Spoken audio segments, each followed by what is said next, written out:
Hello everyone. Today I thought it'd be fun to cover a topic that involves how to run successful Brawl modding projects.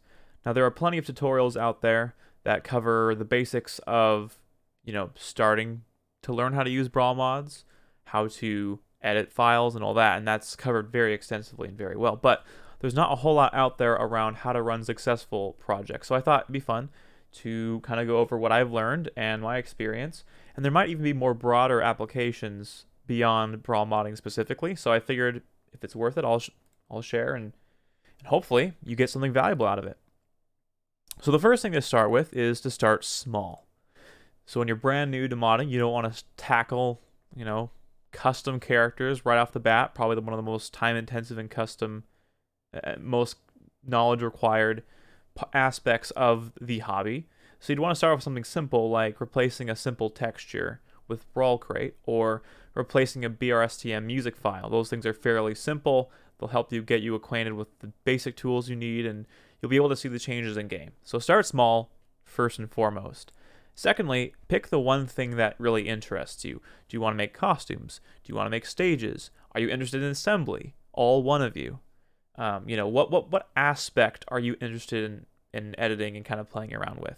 And once you have that down and you've established the best practices and you've really immersed yourself in the one aspect that you like, from there you can kind of decide, are there other areas you want to focus, or are you just wanting to double down on that? So that would either make you a generalist or a specialist. And to give you some examples of folks in the community that kind of fit these molds, an example of a specialist would be like a Nezha who focuses on stages, right? Or you might have a Mach 7 who specializes in renders. And then you might have a generalist, like I would consider myself more of a generalist, where I'm not an expert in one area, but I have worked in various different things. So for example, Onnetville in Project Plus is a stage that, like, the second stage I ever made. And then there's a few costumes that I've made, and they're not like terribly sophisticated, but I would argue that they're simple but effective. And this is kind of a broader philosophical question around, you can get really into the nitty gritty and you can really make excellent individual pieces, or you can find things to do that have the highest amount of impact with the lowest amount of effort. And while that sounds like you're just churning out a bunch of crap, that's not necessarily true. An example of that is, if I'm able to make a small edit to the menu that drastically improves the user experience by changing a color. Let's say it's a really ugly red, and you make it a much nicer shade of blue. That was a really simple edit, but the impact was massive because it's way easier on people's eyes, and they want to play the game more, right? So that's an example of what I'm talking about. I'm not talking about doing shoddy work or cutting corners or anything like that. So decide if you're a generalist or a specialist.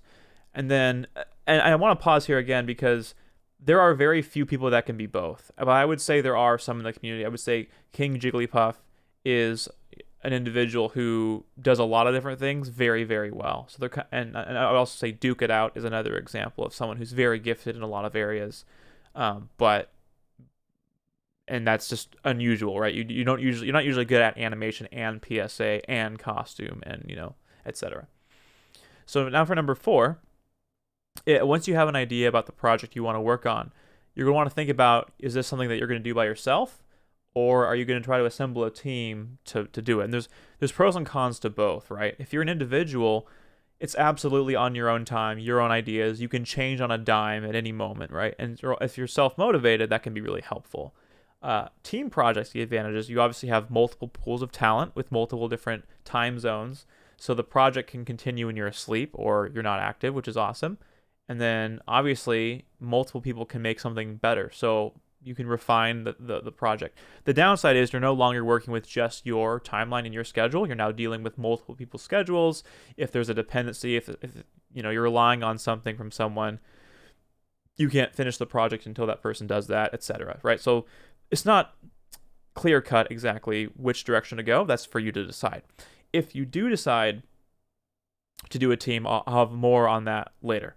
For number 5, you're going to want to figure out what the goal of the project is. And if you do have a team, you're going to want to make sure everyone is aligned to that goal. Everyone's aware of what the goal is, and everyone is bought into that. More on that in the future.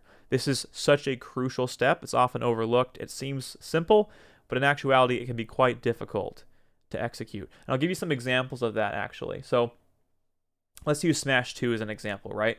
Its goal was basically be Melee in Brawl's engine, and be Melee as close as possible to Melee. Well, at some point, of course, Smash 2 is an awesome project, and I'm a big fan of it. But it's a good example of how it went from an individual project to a team project, because before Smash 2, the creator of that project, AJR, or Al George Romo, he had something called Melee Remastered. And as far as I know, that project was completely individually run. So he did all the costumes, he did all the little changes, and he did the videos and everything, right? Well, then over time, his ambitions grew, and the scope of what he wanted his build to do increased. So he moved on from Melee Remastered to create Smash 2, and at that point, he decided to assemble a team of individuals. And that, he got some talented people together, and that's great. But one problem was that at some point, they added characters outside of what was in Melee's roster. They added Wolf, and they added a few stages that weren't from Melee, etc., right? They added Wolf, and they added, who else did they add? Lucas, maybe? I don't remember exactly. But at some point, AGR decided that was no longer what he wanted Smash 2 to be, and so he actually decided to remove the characters for a future release. And, that kind of gave the team whiplash, because some team members were there with this idea of what Smash 2 was, but AJR had a different idea what Smash 2 was. And so that led to some conflicts, some folks leaving the team, and so on and so forth. And inevitably, AJR changed his mind and brought those characters back for whatever reason, right? So it's just really important to align on what the goal is.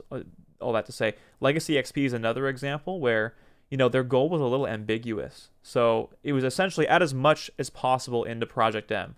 But the problem with that was the scope was kind of endless at that point. It was like, scope creep was a huge problem, because it was like, oh, we decided let's add these costumes to Mario or whatever.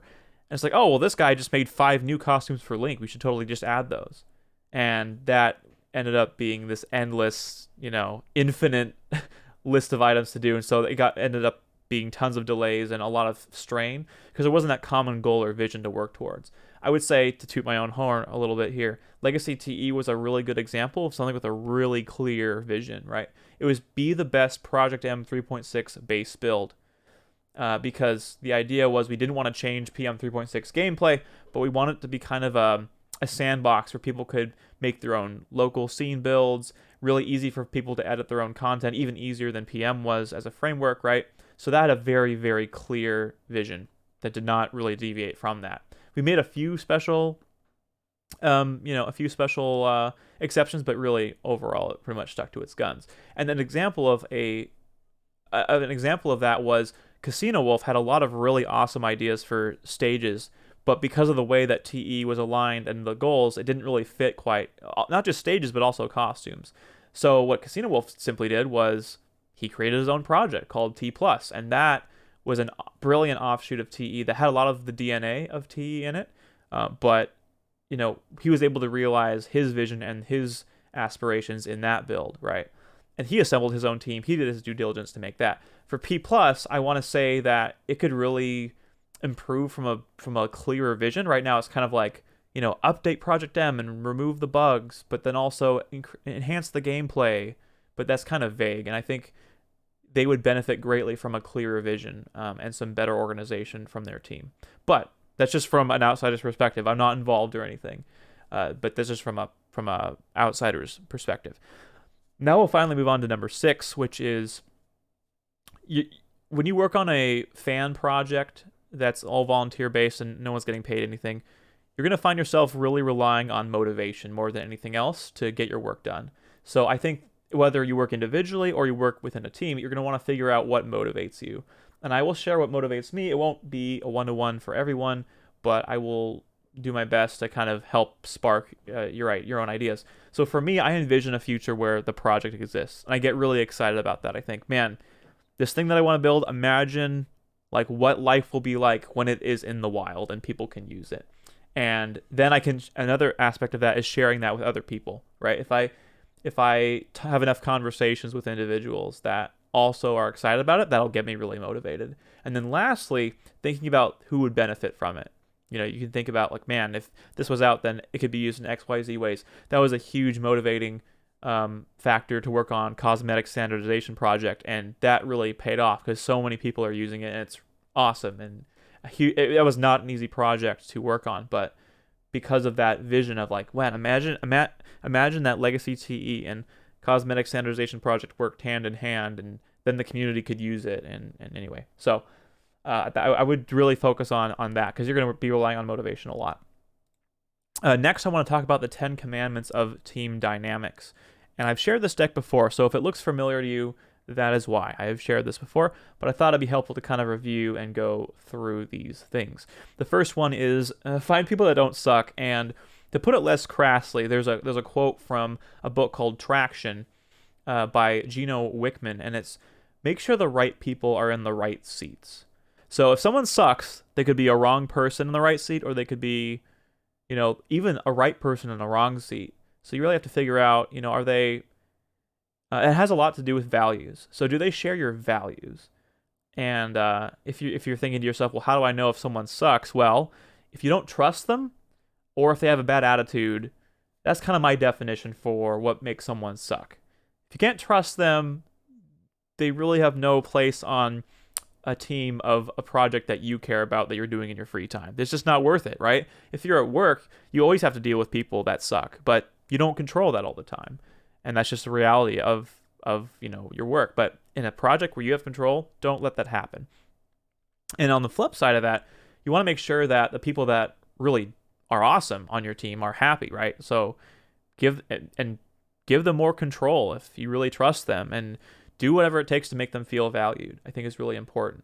So as much as it is to avoid the bad apples, make sure you really focus and appreciate the people that are really, really good. Because if you allow people that suck into your project, people that don't align to your values, the wrong people in the right seats, before you know it, your project is going to be destroyed. Like literally, they have the power to completely make your project take a nosedive.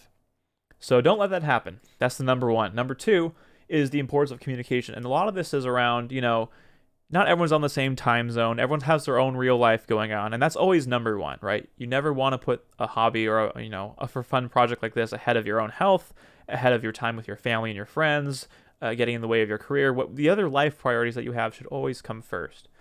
But lack of communication can really just make it so that the project's not even fun to work on, or it just doesn't happen at all. So I would say, even if you've agreed, like, hey, we're going to meet here, we're going to talk about this is going to be done by this time, you can say, hey, look, life stuff happens, I can get to this next week. Just make sure you're communicating, because if someone just disappears off the face of the earth, that's not very cool. You could at least say, hey, look, I'm no longer wanting to work on this project. That's even better than just randomly ghosting your team, right? So communication is super important. The other thing I want to say on communication is you want to foster an environment where communication is encouraged, like good communication. In the book, The 5 Dysfunctions of a Team by Patrick Lencioni, he talks a lot about healthy conflict and how you want to share things honestly. So one way you can do that as a leader is you can be really quick to share where you feel you fall short and why you're excited to have someone on the team. For example, I could say, I've made a few stages, but when it comes to like really unique, custom modeled stages, I feel like I can't do that super well. So I'm really glad that you're on the team because you specialize in that, and I'm really excited about that. And when it comes to conflict, always encourage it. You want the best idea to win for your project, right? It should never be, you're the leader, so your idea is always the best one. Always be open to challenge and let people be really vocal the minute they have a thought that like that doesn't seem right, or I think if there's a better solution. For number 3, you want to pick individuals who are skilled or possess a willingness to learn, and that also applies to you. You should try to be as competent as you can be, and where you're not, you want to try to learn as much as you can. So it's about that value you can add, and yeah, just that's pretty important. Usually people elevate this to number 1, but I would say because they think, man, we got to get the best person at animation on our team. We need someone that's really good at PSA. Well, sure, but if they suck and you can't trust them, or they can't communicate at all, you might as well not have anyone skillful at all. So I would say that's number 3, not number 1. Okay. For number 4, you're going to want to stand firm. And by that, never compromise on your values. This is kind of a more personal thing. And then when it comes to the project's vision, try to never waver from it if you can, and be really discerning about what compromises you make to that vision, right? And try to create incentive to be engaged, and make sure you can confront individuals if you feel like they're not performing at the level that you would expect. And again, just this could be a check-in, like, hey, look, you mentioned that you're really excited to work on this, and so was I, and I noticed that you haven't really been working on it at all. Like, what's going on? And they might say, oh, well, life stuff came up, or I'm not motivated anymore, I don't care about it, and that's okay. Be like, all right, that's good to know, and you can decide how to adjust from there, but definitely, communicate and let people know that their contributions are, you're looking for them, and you're looking at them, and you're paying attention closely. I think it's important. So that's number 4. And also, the thou shalt stand firm bit has a lot to do with the vision, which is what we talked about earlier. For number 5, you're going to want to find people that share your vision. So the first thing you should really gauge about someone is if they're just as excited about the project as you are, because if that's so, they will go the extra mile to make sure it succeeds, like you. And you're going to be modeling this excitement, so try to find people that mirror it, or people that are interested. And a good example of this was, I was a little bit newer in Brawl modding for Legacy XP, and so I didn't really know anybody, and I was just kind of learning about people. And then by the time I wanted to work on TE, I had a very clear idea about people that I really trusted and that I really liked. And having conversations with those people and hearing them get excited about this, I thought, okay, you're a good fit for the team. You're a good fit for the team. And that was my selection process, was the people that really shared and said, TE is a great idea. Not everyone did, by the way. Some people thought TE was a dumb idea, and I did not pick those people to work on it with me very deliberately. And then when it comes to defining a specific scope, that's super important. A phrase you'll hear a lot is like, oh, let's just add this real quick, right? And in the reality, that's nothing. You can't just add something real quick. There's implications to adding something, right? If you go, oh, let's add this costume, it's not adding a costume in isolation. You got to add the cosmetics. It's now a whole other set of play testing. You got to make sure the medals work. You got to make sure that it doesn't add performance issues to the game. You got to make sure the game doesn't crash by adding the costume. Right? There's implications to just adding something. So never, allow scope creep to come in and say, oh, let's just add a few more things. It's like, you really need to really relentlessly review anything that gets added on top of your plan and say, does this make sense? Does this make sense for a V2? That's always an option, right? It doesn't have to go into this version. You could just, add it as a great idea and then include it in your next update or whatever it is, right? Defining no scope means the project becomes endless, and there are nearly an infinite number of ways to iterate or improve on any given project. That was Legacy XP's problem, as discussed earlier. And this is an example of what that would look like. You say, all right, here's the start of our project, and here's the goal. What are the things that we want to accomplish before then, right? Maybe you say, okay, we want to add a new character to, and that's important. And then we want to add 5 new stages, and then we want to add this new feature. And those are the 3 things you want to accomplish. And the minute someone tries to shoehorn in another milestone, you go, okay, hold on, does this fit within our scope, or do we need to adjust our scope? You never just add things, because then you have infinite delays, and then it never comes out, which happens to a lot of Brawl projects, by the way. For number 7, establishing deadlines. So there's a quote around this that I like that is, a goal without a deadline is just a dream. Really good quote. I completely agree with that. In fact, I'm going to go more into this later because this is one of my more controversial suggestions. People look at this suggestion and say, wow, way to kill the fun in a hobby, right? Like adding deadlines ruins the fun. And I would argue that deadlines done well does the opposite. It actually improves the fun of the experience, because you'll find team members are less bored, and with more direction, they're more motivated and they're more excited to work towards something, is what I've found personally. So we'll talk more about that in a bit.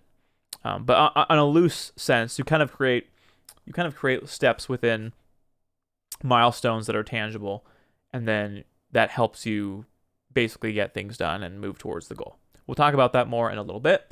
Number 8, lead by example. This is huge. So, all these other commandments, we'll call them, are all things you're expecting of your team. But if you don't exhibit those traits yourself, that doesn't look great for you as a leader. So, communicate well. Don't suck. Have a good attitude. Be a trustworthy person. be a person of accountability and think about the values that really matter to you and exhibit those values. Any traits that you want in your team, you need to fully embrace and, practice what you preach, essentially. Super important. And don't be afraid to do the dirty work, right?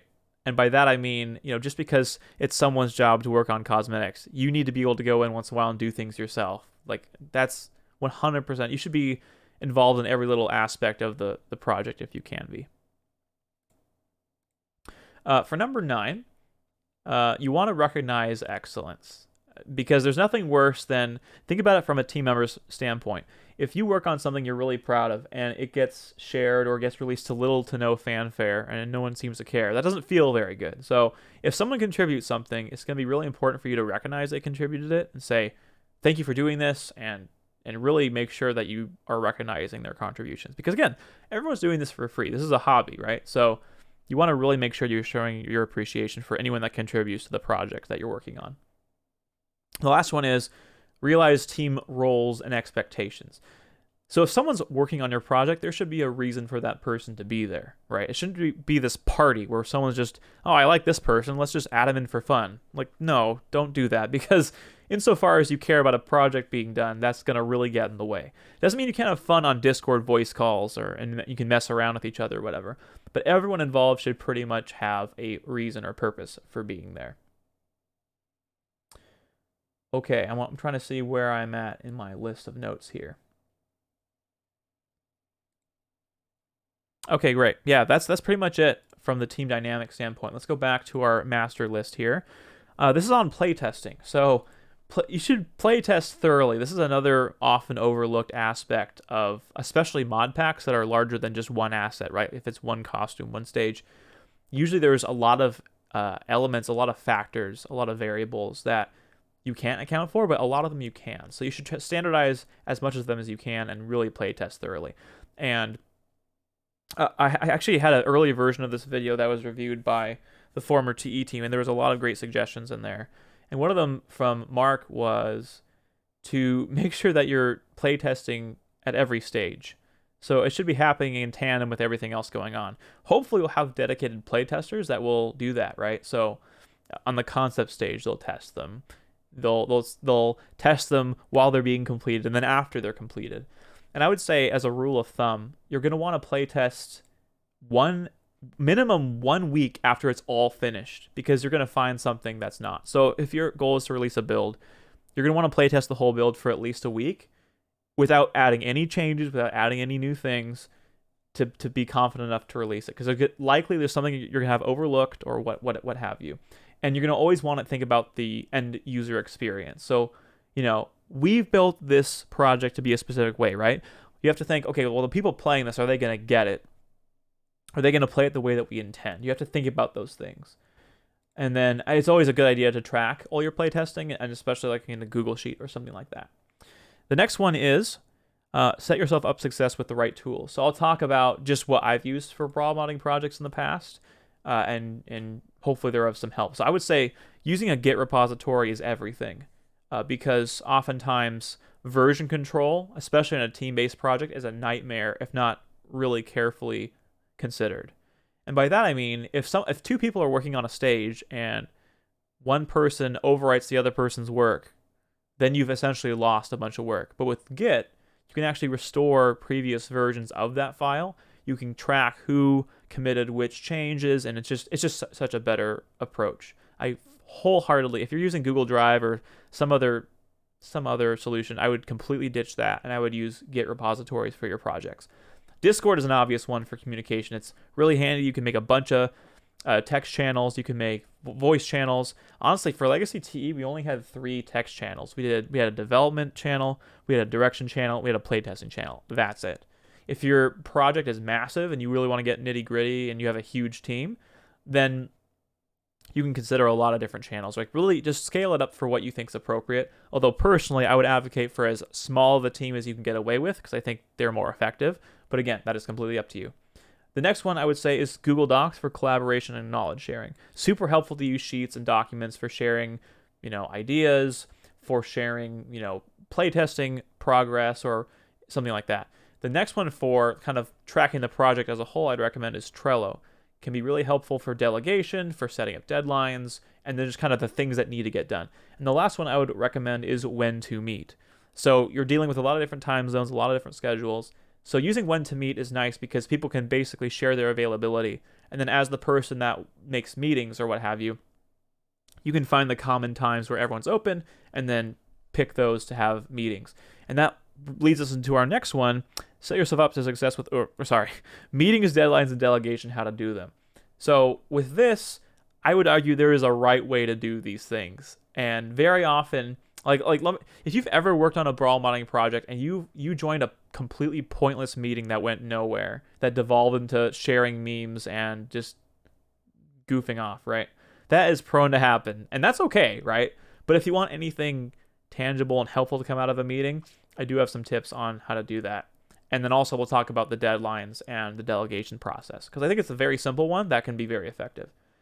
So when you start a meeting, assuming you've agreed upon a time for everyone to meet, it should start with what in the project management world is called PPP, or it's purpose, process, and payoff. And so the purpose is essentially you're sharing the goal of what that meeting is for. The process is how the time will be spent, and the payoff is the tangible benefit when the meeting is concluded. That is so important to state, so everyone knows why they're there and what they should expect when the meeting is over. So, it's funny, I have a note in here that I don't understand how it's relevant. Oh, I see. So when it comes to working on things, you need to think about what are you upgrading, what's a net new, and the process of iterating.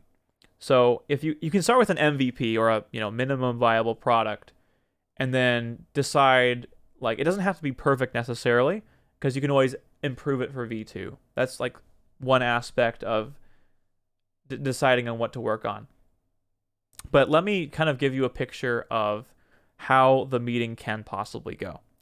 So let's say, for example, you wanted costumes all finished within the next 2 months. Let's just give a timeline of 2 months, right? So I'll actually blow this one up now so you can see it a bit better. So in 2 months, all costumes are finished. So what are the steps within that? Well, you need to determine which costumes to add. You need to create any costumes that don't exist yet, that are just concepts. Then you need to create cosmetics to support those costumes, right? And then, of course, you have the playtesting, which is its own set of tasks. Do the medals work on the costume? Do the clear/invisible mode costumes work?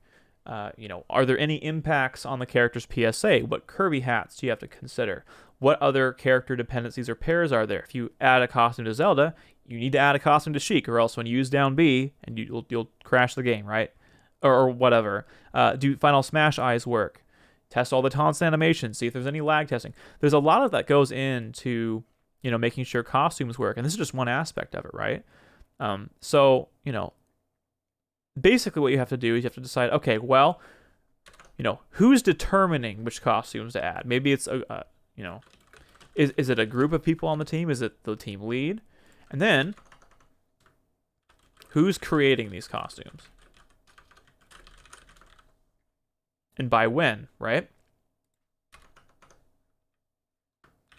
Who's creating the cosmetics? And these are all have dependencies.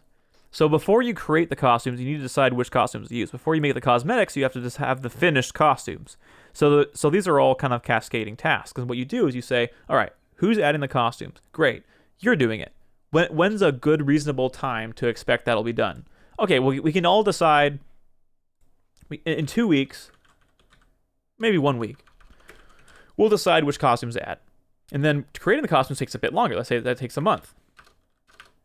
1 month. So who's creating this costume? You are. Great. And then we say, okay, in 2 weeks, this costume should be done. In 2 weeks, this costume should be done. And always agree with the person working on it on the timeline, right? And if you need to push this out, you can push this out. That's totally fine.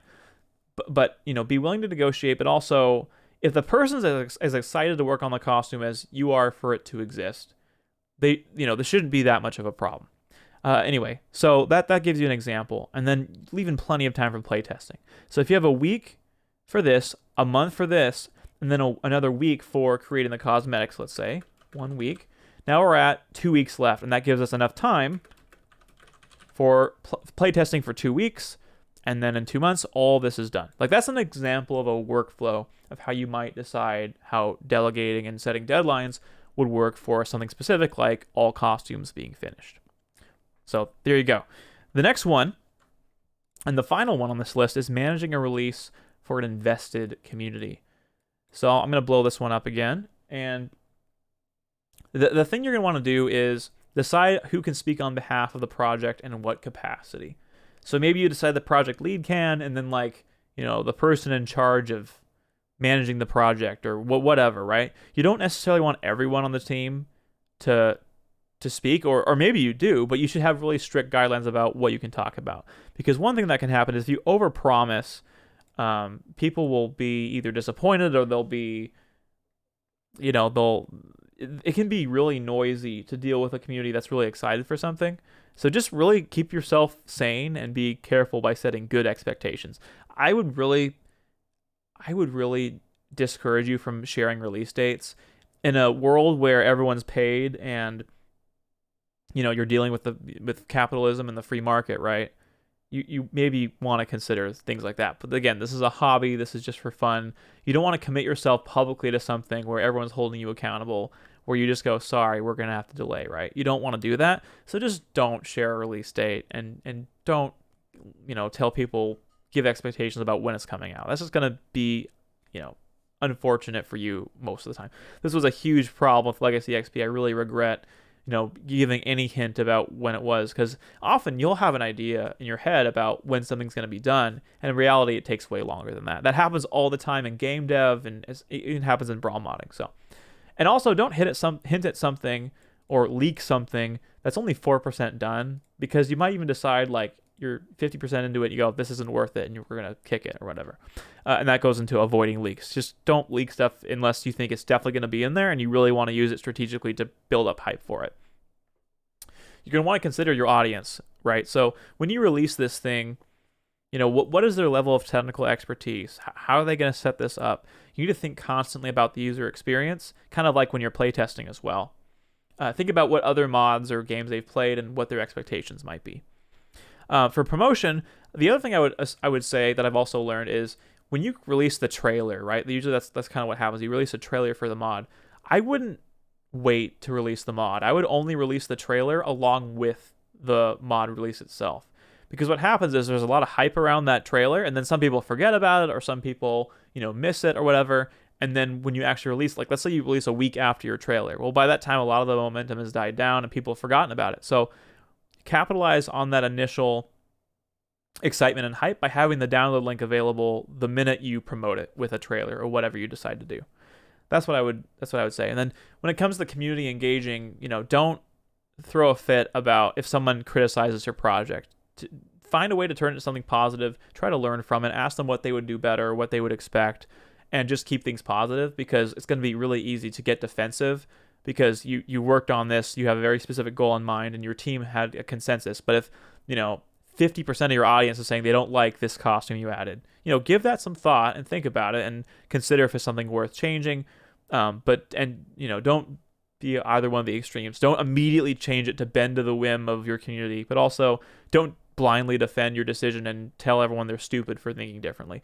And the last point I would say, even though maybe I spelled this wrong, make sure you credit thoroughly. That's really, really important. There's a lot of things that the community has done to work on Brawl modding over the years, and it's really important to make sure that they're all recognized, because everyone's building on each other's work, and it's just really important to follow that as clearly and obviously as possible. So those are my tips for running a successful Brawl mod project. I hope that it was helpful, and that if you learn anything, please let me know. And if you have anything to add that you think that I missed, I would love to hear your thoughts as well. Thanks for watching.